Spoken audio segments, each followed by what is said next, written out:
अयोध्या नगरी में वीरकेतु नाम का राजा राज करता था। उसके राज्य में रत्नदत्त नाम का एक साहूकार था, जिसके रत्नवती नाम की एक लड़की थी। वह सुंदर थी। वह पुरुष के भेष में रहा करती थी और किसी से भी ब्याह नहीं करना चाहती थी। उसका पिता बड़ा दुखी था। इसी बीच नगर में खूब चोरियां होने लगी। प्रजा दुखी हो गई। कोशिश करने पर भी जब चोर पकड़ में न आया तो राजा स्वयं उसे पकड़ने के लिए निकला। एक दिन रात को जब राजा भेष बदलकर घूम रहा था तो उसे परकोटे के पास एक आदमी दिखाई दिया। राजा चुपचाप उसके पीछे चल दिया। चोर ने कहा, तब तो तुम मेरे साथी हो, आओ मेरे घर चलो।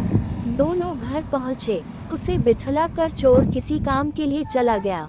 इसी बीच उसकी दासी आई और बोली, तुम यहाँ क्यों आए हो? चोर तुम्हें मार डालेगा, भाग जाओ। राजा ने ऐसा ही किया। फिर उसने फौज लेकर चोर का घर घेर लिया। जब चोर ने ये देखा तो वह लड़ने के लिए तैयार हो गया। दोनों में खूब लड़ाई हुई। अंत में चोर हार गया। राजा उसे पकड़कर राजधानी में लाया और से सूली पर लटकाने का हुक्म दे दिया। संयोग से रत्नवती ने उसे देखा तो वह उस पर मोहित हो गई। पिता से बोली, मैं इसके साथ ब्याह करूंगी, नहीं तो मर जाऊंगी। पर राजा ने उसकी बात न मानी और चोर सूली पर लटका दिया। सूली पर लटकने से पहले चोर पहले तो बहुत रोया, फिर खूब हंसा। रत्नवती वहां पहुंच गई और चोर के सिर को लेकर सती होने को चिता में बैठ गई।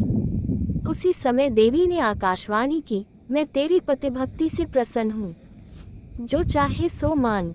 रत्नवती ने कहा, मेरे पिता के कोई पुत्र नहीं है, सो वर दीजिए कि उनसे 100 पुत्र हों। देवी प्रकट होकर बोली, यही होगा, और कुछ मांगो। वह बोली, मेरे पति जीवित हो जाएं। देवी ने उसे जीवित कर दिया। दोनों का विवाह हो गया। राजा को जब यह मालूम हुआ तो उन्होंने चोर को अपना सेनापति बना लिया।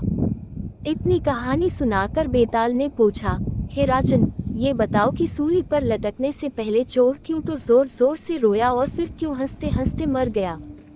राजा ने कहा, रोया तो इसलिए कि वह राजा रत्नदत्त का कुछ भी भला न कर सकेगा। हंसा इसलिए कि रत्नवती बड़े बड़े राजाओं और धनिकों को छोड़कर उस पर मुग्ध होकर मरने को तैयार हो गई। स्त्री के मन की गति को कोई नहीं समझ सकता। इतना सुनकर बेताल गायब हो गया और पेड़ पर जा लटका। राजा फिर वहां गया और उसे लेकर चला तो रास्ते में उसने ये कथा कही।